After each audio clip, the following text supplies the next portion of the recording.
밥값 안 내는 사람 특징. 여러분은 사람들과 같이 식사하고 매번 본인이 계산하지는 않으신가요? 무슨 이유인지 모르겠지만 밥값을 계산하지 않고 매번 얻어만 먹는 사람들이 있습니다. 이런 사람들은 왜 얻어먹기만 할까요? 오늘은 밥값 안 내고 얻어먹기만 하는 사람 특징 5가지를 알아보겠습니다. 더불어 밥값 안 내는 사람과 손절해야 하는 이유에 대해서도 알아보겠습니다. 오늘 명언은 사람들이 겪은 다양한 사례를 바탕으로 구성했습니다. 밥값 안 내는 사람 특징. 첫 번째, 남이 사는 것을 당연하다고 생각한다. 밥값을 안 내는 사람은 얻어먹고 나서 잘 먹었다는 말을 안 한다. 다음에 내가 살게라는 의례적인 인사말도 절대 하지 않는다. 밥을 사주는 사람이 돈이 더 많으니깐 당연히 얻어먹는 게 맞다고 생각한다. 심지어 밥을 먹으면서도 묻지도 않고 수시로 고기를 추가한다. 얻어먹기만 하는 사람은 얻어먹는 게 익숙해져서 베풀 줄 모른다. 자신의 기준에서 상대방이 사는 것을 당연하다고 합리화해 버린다.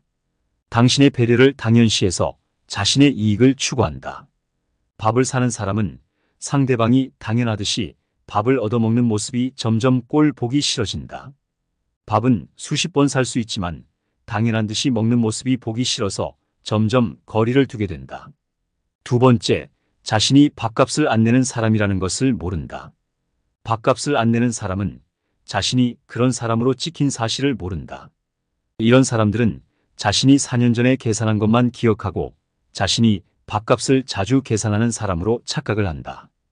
또는 식사 자리에서 재미있게 말하고 말을 많이 했기 때문에 밥값을 내지 않아도 된다고 생각한다.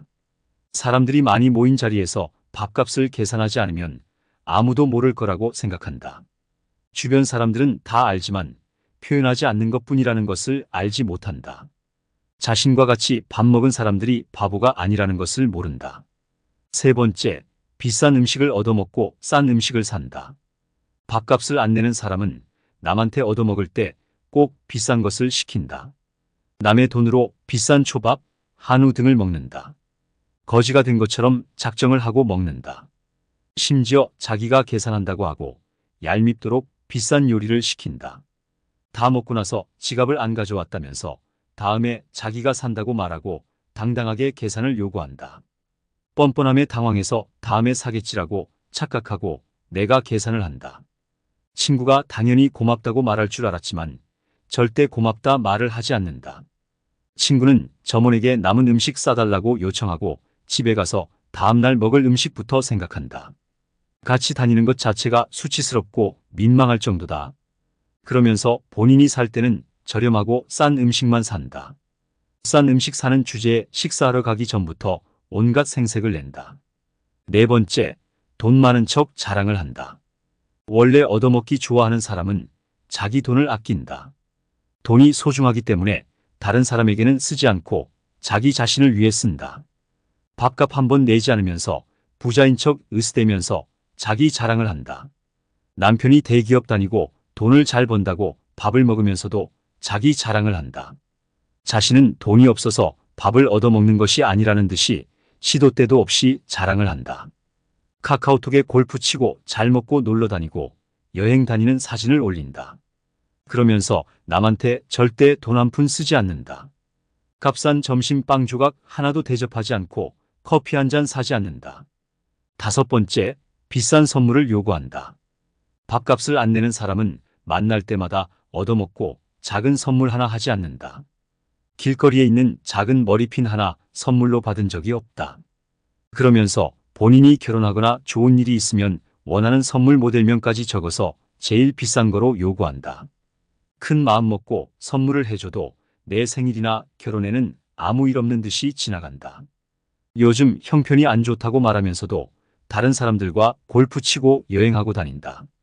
비싼 선물 받은 것은 당연하다 여기고 작은 선물 하나 사지 않는다. 밥 얻어먹으러도 올 때도 매번 붕어빵 하나 안 사고 빈손으로 온다. 마지막, 밥값을 안 내는 사람과 손절해야 하는 이유. 밥값을 내지 않는 사람들은 대화 자체가 안 된다. 서둘러 차단하고 손절하는 것이 상책이다. 그렇지 않으면 여기저기 이간질을 한다. 없는 말을 지어내면서 모임에는 죽기 살기로 참석한다. 계속 얻어먹어야 하기 때문에 누가 자신을 흉보는 것을 방어하기 위해서다. 사람은 고쳐 쓰는 것이 아니다. 특히 밥값을 안 내는 사람은 더 고쳐 쓸 수 없다.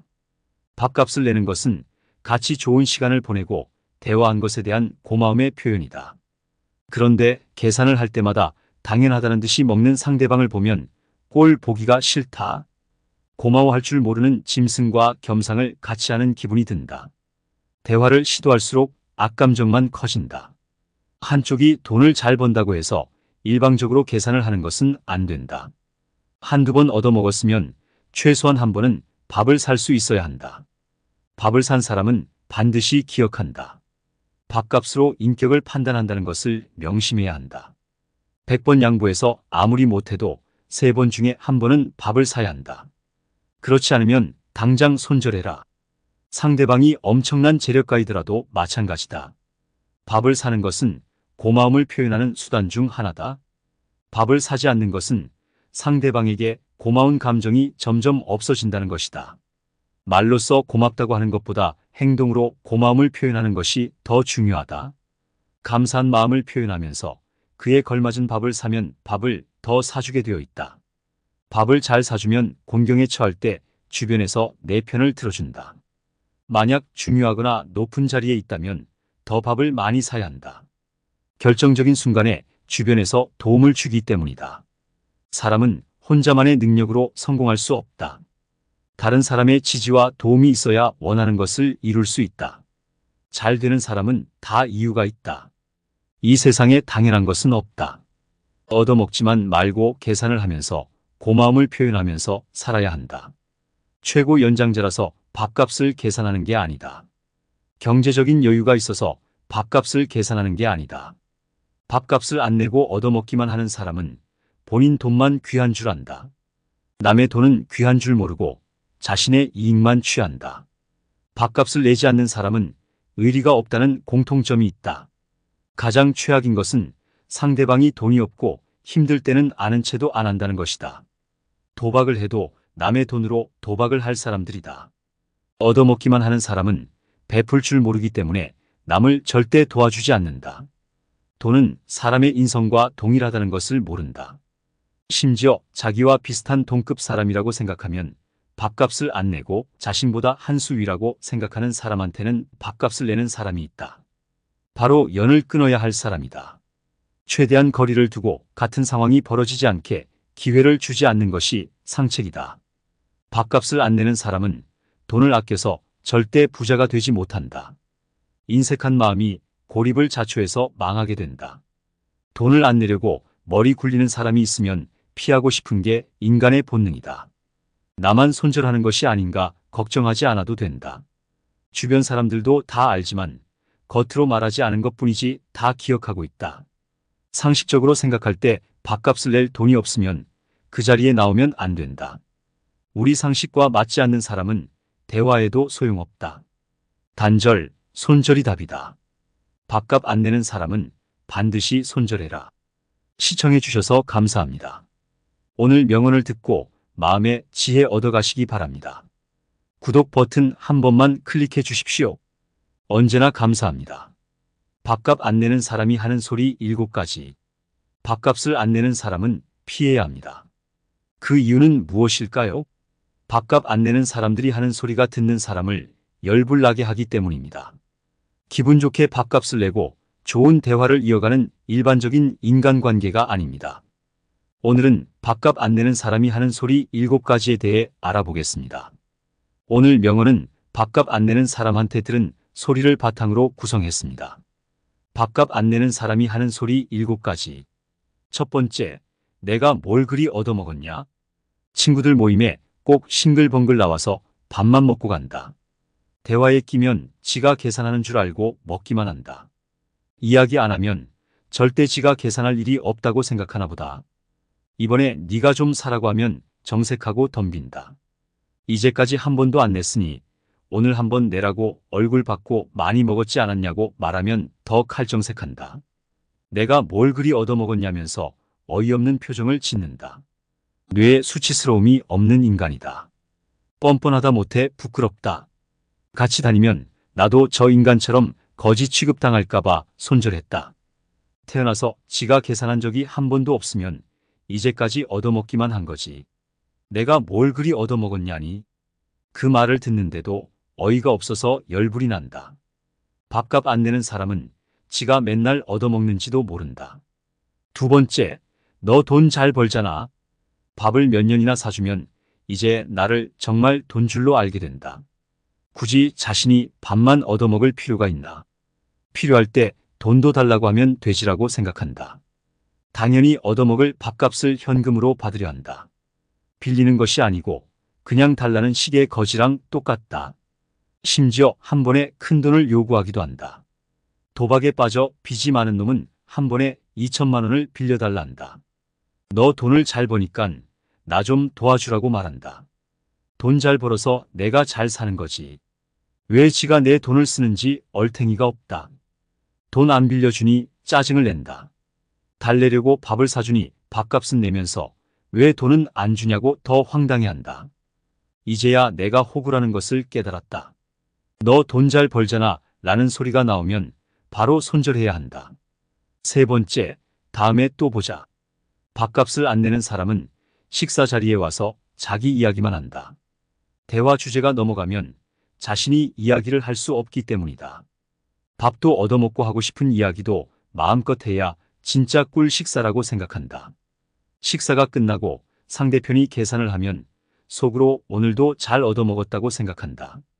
절대 내가 밥 살게 라는 말은 하지 않고 지인 보고 다음에도 또 보자라고 말한다. 그 말이 맨날 밥만 얻어먹고 내 이야기만 짓거릴 게라는 말로 들려서 소름이 돋는다. 밥값 안 내는 사람한테 다음에 또 보자라는 소리가 나오면 바로 손절해야 한다. 네 번째, 여기 음식 별로다. 부부 모임을 하다 보면 계산을 주로 번갈아가며 하게 된다. 한쪽에서 밥을 사면 다음에는 다른 쪽에서 밥을 사는 식이다. 그런데 내가 밥을 사면 잘 얻어먹고 여기 음식 별로라고 말한다. 국이 짜고 재료가 신선하지 않다고 별소리를 다 한다. 뭔 소리인가 싶어서 한 숟가락 먹었는데 맛있기만 하더라. 나중에 계산할 때 이거는 그쪽에서 그냥 계산하고 다음에 더 맛있는 거 사란다. 뭔 소리인지 몰랐는데 나갈 때 보니 밥그릇 밥 풀떼기 하나 안 남기고 다 먹었더라. 그러면서 부부끼리 여기 음식 별로라고 가스라이팅을 치더라. 같이 얻어먹으려고 미리 말 맞추고 온 것 같다. 부부의 심동체라는 말을 실천하는 거지들이다. 남이 사주면 맛있게 먹고 잘 먹었다 해야지. 밥값은 내기 싫고 한 번 더 얻어먹고는 싶고 정말 대단하다. 얻어먹으려고 부부끼리 별의별 짓을 다 한다 싶더라. 이제 부부 모임 안 한다. 다섯 번째, 밥 좀 사주세요. 당당하게 밥 사달라고 요구하는 사람은 밥 얻어먹는 게 권리인 줄 안다. 밥 사는 건 사는 사람이 사고 싶을 때 사는 건지 모른다. 높은 사람은 당연히 밥을 사는 걸로 알고 당당하게 밥 사달라고 말한다. 내가 부장 되고 나서 사비로 밥을 다 사줘도 고맙다 말 한 번 한 적이 없다. 당연히 높은 사람이 계산하는 걸로 알고 많이도 시킨다. 내 이야기는 듣지도 않고 먹는 데만 눈이 팔려서 젓가락질하기 바쁘다. 수시로 고기를 추가하고 술도 시킨다. 다 먹고 나서라도 잘 먹었다 고맙다는 말은 없다. 계산대에 혼자서 쓸쓸히 카드 긁고 나면 다들 밖에 나가 이야기하고 노닥거리고 있다. 담배 피우고 커피 마시고 대리운전 부르고 자기들끼리 희희낙낙거린다. 공짜로 얻어먹어서 기분이 찢어지는 건지 나를 호구로 보고 비웃는 건지 구분이 안 갈 정도다. 여섯 번째, 내가 아는 사람이야. 사업한다는 친구인데 밥자리 술자리에 꼭 누구를 데리고 온다. 내가 아는 사람이라면서 소개를 시켜준다. 굳이 누구 소개받고 싶지도 않은데 지 마음대로 부른다. 사업하는 친구인데 접대를 하려면 지 돈으로 하지 왜 부르는지 모르겠다. 가게 사장하고도 친분이 있다 하면서 사장하고도 친한 척한다. 세상 모든 사람이 자기 인맨인 줄 안다. 다 먹고 계산할 때면 이쑤시개로 이쑤시면서 사장님하고 할 말이 있다고 하고 먼저 나간다. 계산은 남아있는 내가 해야 한다. 한두 번 당해봤는데 계속 그러기에 거의 사기를 당한 기분이다. 얼마 전에도 다른 사람들한테 같은 수법 쓰다가 크게 싸웠다는 말을 들었다. 인맥 자랑하는 척하면서 밥만 얻어 처먹는 사기꾼이다. 그런 유리할 인맥으로 사업해봤자 뻔하지. 결국 얼마 못 가서 사업 망하고 연락하는 사람 아무도 없다. 사업 망해도 아무도 도와주는 사람 없다. 내가 밥값 낼 때 고맙다 말하던가. 지도 좀 사던가 했어야 하는데 인광보다. 7번째, 밥은 네가 사는 게 좋겠다. 나름 잘 지내다가 뒷담화한다는 친구가 있어서 멀리했다. 한 10년 안 보다가 어떤 계기로 만났는데 보자마자 온갖 칭찬을 하더라. 정말 오랜만이다. 얼굴이 더 좋아졌네. 뭔 칭찬을 그렇게 하더라. 예전에는 자기가 잘못했다 하고 입에 발린 말을 하더라. 진심이라고 전혀 안 느껴지고 나중에 지 이용하려는 느낌이 들긴 했다. 초밥 먹었는데 칭찬하다 얼굴 받고 우동 먹는다. 지느러미 연어 초밥처럼 사이드로 나온 메뉴도 야무지게 챙겨 먹는다. 다 먹고 오랜만에 만나니깐 너무 좋다. 밥은 네가 사는 게 좋겠다 말한다. 정말 기적의 논리다. 오랜만에 만났는데 밥은 네가 사는 게 좋다니. 순간 정이 떨어지고 소름이 돋았다. 뻔치도 대단하지만 불쌍하다는 생각도 들어서 더럽다 생각하고 내가 계산했다. 오랜만에 연락 온 사람은 거르는 게 맞다? 밥 사달라고 연락하는 거다. 주변에서 이런 말 하는 사람은 걸러라. 오래된 친구일수록 더 심하다. 이런 친구 정리하면 돈도 굳고 마음의 평화도 찾아온다. 밥값 안 내는 사람이 하는 소리 7가지. 시청해 주셔서 감사합니다. 오늘 명언을 듣고 마음의 지혜 얻어가시기 바랍니다. 구독 버튼 한 번만 클릭해 주십시오. 언제나 감사합니다. 자식이 내 아파트로 대출하려 한다면 이렇게 해라. 인생에 정답이 없듯이 부모 자식 관계도 정답은 없습니다. 서로가 각자를 존중하면서 건강관리 잘하고 종종 안부 물어볼 정도면 정말 행복한 관계입니다. 그렇지만 현실에서 쉽지 않은 경우도 많습니다. 자식이 오랜만에 전화와서 큰돈을 빌려달라고 하면 어떨까요? 적잖이 당황하면서 뭐라 거절해야 할지 모르실 겁니다. 오늘 명언은 자식이 내 아파트에 손을 대려 할 때 대처 방안입니다. 실제 이야기를 바탕으로 구성했으니 이 이야기를 통해서 부모 자식 관계를 생각해 보시기 바랍니다. 자식이 내 아파트에 손을 대려 한다면 이렇게 해라. 안녕하세요. 지방에서 거주하고 있는 자식 2명 둔 사람입니다. 요즘 들어 느끼는 게 자식에게 연락이 많이 없어졌다는 것입니다. 자식 키워도 아무 소용없다지만 그래도 소식이 궁금하고 종종 연락하면 좋을 텐데 부모에게 안부 전화도 없고 카톡 하나 없습니다. 저도 젊었을 때 바쁘게 살아서 다 압니다. 멀리 있든 가까이 있든 매번 연락하고 지낸다는 게 쉬운 게 아닙니다. 또 시부모님에게 매번 전화하는 아들을 좋아하는 며느리가 누가 있겠습니까? 저는 좋지만 아들이 매번 눈치 보면서 저에게 전화하는 것도 바라지 않습니다. 자식 걱정은 끝이 없습니다. 갓 태어난 갓난아기 때부터 학교 다닐 때까지 속 썩이기는 하지만 그래도 언제나 내 자식으로 감쌉니다. 그러다 결혼을 하게 되면 모든 게 바뀝니다. 더 이상 자식은 내 자식이 아니라 남의 자식 남편이 됩니다. 부모로서 키워주었던 고마움은 사라집니다. 자기가 좋아하는 배우자와 지 자식들 돌본다고 부모는 뒷전입니다. 전화도 줄어들고 카톡도 줄어듭니다. 생일날이야 한번 만나서 밥 먹고 그랬습니다. 그렇지만 이제 그것도 잘 안 합니다. 일이 바빠서 식사 자리 한번 마련하기 힘들다 합니다. 애들 키우다 보면 얼마나 바쁜지 저도 짐작은 갑니다. 학교 수업 듣고 학원 보내고 오전 오후 다 끌려다니다가 밤이 돼서야 집으로 돌아오겠죠. 아이들은 놀면서 크는 법인데 요새 부모는 다 애들 옆에 딱 붙어서 키웁니다. 그러니 지들 부모는 밥을 먹었는지 잘 지내는지 관심 바뀐 경우가 많습니다. 그러다 오랜만에 자식 놈한테 전화가 왔습니다. 어머니 요새 잘 지내시냐? 도통 전화를 못 드렸다는 상투적인 말을 했습니다. 반가운 마음이 커서 나는 잘 있다 이야기하고 안부를 물었습니다. 그러다 아들이 어머니 인감도장을 한번 빌려줄 수 있는지 물었습니다. 요새 하는 사업이 안 돼서 자금 사정이 영말이 아니라고 합니다. 전화 목소리지만 겸연쩍고 머쓱한 느낌이 가득했습니다. 융자를 받으면 사정이 좀 나아지고 한 2년 뒤면 좀 사업이 풀린다고 말합니다. 제가 가만히 듣고만 있으니 아들이 당황했는지 말이 점점 빨라졌습니다. 주저리 자기 말만 하다가 말이 멈춘 틈이 생겼습니다. 그 틈을 타서 저도 어렵게 말을 꺼냈습니다. 네가 이렇게 전화까지 와서 어렵게 이야기를 꺼낸 걸 보니 너도 참 사정이 급한 것 같구나. 어렸을 때도 내가 너 키운다고 이곳저곳 돈도 빌리고 허드렛 일도 하면서 키웠는데 그때 생각이 난다. 특별히 모난 데 없고 남들에게 피해 준 것 없이 건강하게 잘 커서 너무 고맙다. 그렇게 잘 키워서 너를 네 아내에게 장가를 보냈다. 이제 너는 네 아내의 사람이다. 나는 네 아버지하고 남은 여생 잘 보내려 한다. 경제적으로든 마음적으로든 건강이든 네 아버지랑 죽든 싫든 같이 보내려고 한다. 너도 이번 문제를 너의 아내와 슬기롭게 헤쳐나가기 바란다. 엄마가 해줄 수 있는 말은 이것뿐이다. 도움이 못돼서 미안하다. 제 말이 끝나자 아들은 제가 대출금 안 갚을까봐 그러시는 거예요 라고 말을 했습니다. 그 이후로 뭐라 말을 했는데 잘 기억이 나지는 않습니다. 그냥 사업 자금 빌려주는 게 뭔 그리 대수냐라는 느낌의 말이었던 걸로 기억합니다. 마지막에는 어머니만큼은 저를 이해해 주실 거라 믿었는데 서운하다고 말하더군요.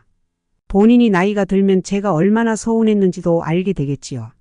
지도 자식이 있으니 나중에 지 자식 크면 느끼게 되겠지요. 본인이 나이가 들어 자식들이 돈 빌려달라 하면 어떤 마음일지. 그래서 저도 특별히 화를 내거나 짜증을 내지는 않았습니다. 그래도 제 자식인데 좋게 말하고 스스로 문제를 해결하도록 하는 것이 훨씬 좋다고 생각했습니다. 아파트 담보대출 부탁 전화를 끊고 나서 잡생각이 많아졌습니다. 지도 얼마나 힘들면 평소 전화하지도 않던지 엄마에게 전화를 했을까? 저도 오히려 더 냉정하게 윽박지르면서 거절을 했어야 하지 않나. 제 평생 모은 아파트를 지키기는 했지만 자식이 많이 서운해하지는 않았을까 대래 걱정이 됐습니다. 전화를 끊고 난 후 1년간 아들에게 전화는 없었습니다.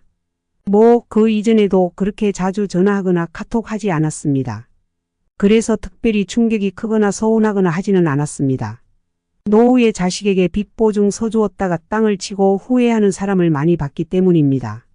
인터넷이나 유튜브에도 절대 하지 말아야 할 것이 자녀에게 돈 주는 것이라 했습니다. 평소 제 생각을 잘 정리해 두고 이런 일이 벌어질 것을 예상을 했었나 봅니다. 자식은 부모 나이가 80을 넘어가면 더 오래 살지 못할 거라고 생각합니다. 냉정한 생각이지만 부모가 죽으면 부모 아파트를 상속받을 수 있다 생각합니다. 그래서 자신들 사업자금이나 양육비에 부모 아파트 가격을 포함해서 생각하는 경향이 있습니다. 제가 혹시 100세 이상 장수하게 되면 지들 나이도 60이 넘어갑니다. 그래서 혹시 지금 돈이 필요하게 되면 그냥 미리 받으면 안 될까라는 생각이 들 수도 있습니다. 심하면 선을 넘고 부모에게 아파트를 미리 증여해 달라고 말하기도 합니다. 증여가 안 되면 아파트를 담보로 대출이라도 받고 싶어 할 겁니다. 제 아들은 두 번째 경우인 아파트 대출이라도 먼저 받고 싶은 경우였습니다. 이렇게 대출을 해주면 결국 제가 평생 모은 재산을 자식에게 뺏기게 되는 것입니다. 나이가 80이 넘다 보면 저도 마음이 약해지고 욕심이 없어집니다. 그렇지만 이건 아닙니다. 살아갈 날이 많든 적든 간에 이렇게 자식에게 뺏기는 삶은 비참한 최후를 맞이하게 됩니다. 저와 제 남편이 죽는 날까지 몸뚱이 하나 누울 집은 있어야 됩니다. 집을 뺏기면 그때부터 제가 오히려 자식들 눈치 보면서 살아야 합니다. 힘들더라도 눈 딱 감고 딱 잘라서 거절을 해야 합니다. 저희 재산은 내가 살아생전에 나를 돌봐준 사람에게 주든 친한 사람에게 주든 제 마음입니다. 제가 죽고 난 다음에야 지들이 나누어 갔든 알아서 할 일이죠. 저는 살아생전에 제가 이룬 평생의 재산을 지키는 것이 먼저입니다. 자식이 결혼하면 남이라 생각해야 합니다. 재산은 절대 주지 말고 자식들을 너무 믿으면 안 됩니다. 자식 키우는 기쁨은 어렸을 때 5살까지 정도입니다. 건강하게 잘 키워서 사회에 내보내면 그걸로 끝입니다. 이미 제 역할은 자식을 키워서 장가 보낸 것으로 충분합니다. 저도 자식에게 짐이 되지 않게 건강관리하며 행복하게 노후를 보내야 합니다. 자식도 마찬가지로 제가 걱정하지 않게 저희 아파트를 탐내거나 도움을 바래서는 안 됩니다. 이것이 제가 가진 오랜 생각입니다. 각자의 영역을 존중하고 선을 넘지 않는 것이 중요합니다. 서로의 재산은 존중하고 마음으로 응원하고 격려하는 것이 부모 자식 관계의 바람직한 모습입니다. 어떠셨나요? 자식이 내 아파트로 대출하려 한다면 이렇게 해라. 시청해 주셔서 감사합니다. 오늘 명언을 듣고 마음의 지혜 얻어가시기 바랍니다. 구독 버튼 한 번만 클릭해 주십시오. 언제나 감사합니다.